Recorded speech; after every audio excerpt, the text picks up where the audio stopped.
Good morning and welcome back. We are going to this week add an introduction and a conclusion to your 5-second rule. You should have the 3 middle paragraphs done from last week, and we're just going to figure out a good way to add a beginning paragraph and then one for the end. So a great way to start is if you can help the reader understand what the situation is. So one way to do that is just to write a narrative, maybe 3 or 4 sentences maybe just 2, not very long, about what the situation is like. For example, imagine a time where you're eating something you really wanted, maybe a piece of candy, maybe it was a chicken nugget, maybe a cookie, but whatever it was, you really wanted it.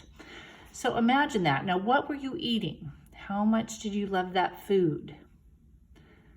Now, imagine you dropped it on the floor. What did you say? What did you think? Were you tempted to pick it up and eat it? What thoughts went through your head as you thought about picking it up and eating it? So what you're going to do is you're going to write this as a hypothetical situation. So that's a situation that you could imagine. And it is the starting of your introductory paragraph. So you don't want to use I, you just want to say, imagine you were this, or you're just talking about the situation. You don't want to use first person like I or we.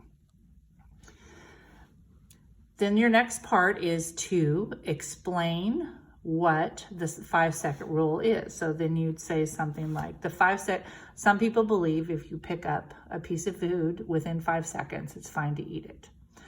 And then your last sentence needs to be your thesis. It is what your whole paper is about. The 5-second rule is safe, or the 5-second rule is not a good idea, something along those lines. That is your introduction. Here's an example. Okay. He had waited all day for that delicious treat and was looking forward to enjoying his licorice on his walk home from school.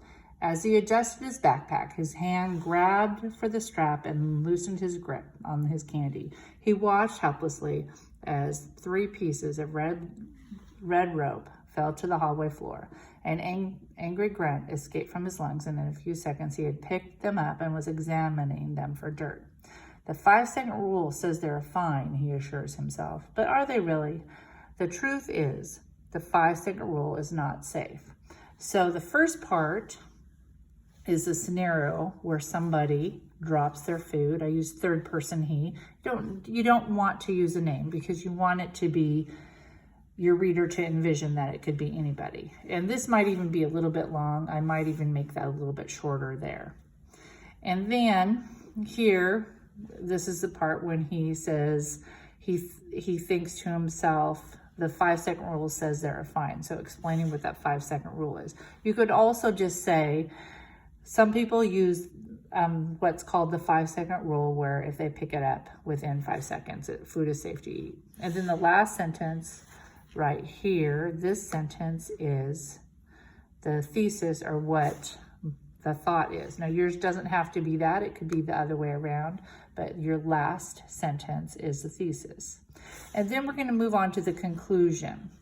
So the conclusion is your last paragraph of your essay.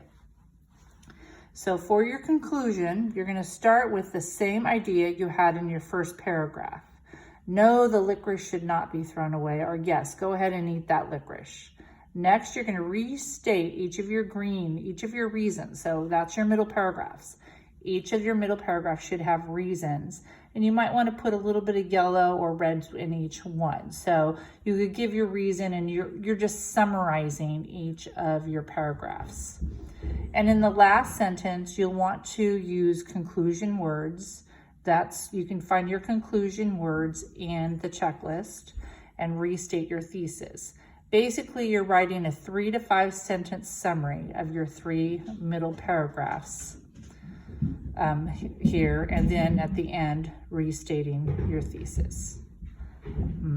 Next, after you've written your intro and your conclusion, you are going to copy your middle paragraphs, and you are going to paste them in the middle and then use your checklist to go through and do some final editing and revising for a final draft paper.